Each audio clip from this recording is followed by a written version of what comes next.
A great tiling job needs a great grouting job. And whether you're grouting new or replacing existing, it's easy. Let me show you how. What you'll need is a bucket, sponge, grouting squeegee, trowel, grouting scraper if you're regrouting, and your choice of grout. I'll be using this all-purpose grout from Weber. No more just choosing from grey and white. Weber comes with 9 different colors, so you can choose the right color to complement your tiles. I'll be using white because I've already started with white. Let's get going. First things first, if you're replacing old grout, you'll need to remove the old grout with a grout scraper. So, once that's clean and free from dust, we're ready to begin. We need to mix our grout.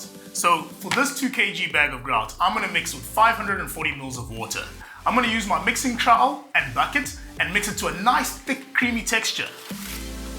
And to work out how much grout you'll need, use this formula.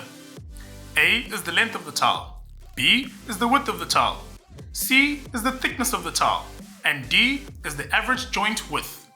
That'll give you the kgs of grout needed per meter squared of tiles. Now I can use my squeegee to work the grout between the tiles. Once mixed, you have 90 minutes to apply the grout. Remember to remove as much grout as possible from the tiles. Now this grout can be used on floors and walls, between tiles, with a grout line up to 8 mm thick. It can be used in kitchens, bathrooms and showers, and is suitable for areas that get intermittently wet.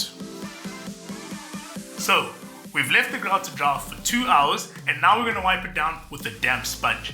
Remember, damp and not wet. That's very important. There you go. Nice and clean. Now the grout will be cured in 24 hours. And that's how easy it is to get the perfect finish to your tiling job. And remember, everything I use is available at Builders, in-store or shop online at builders.co.za. And for more how-to videos like this, visit the blog on the website. Get to Builders, get it done.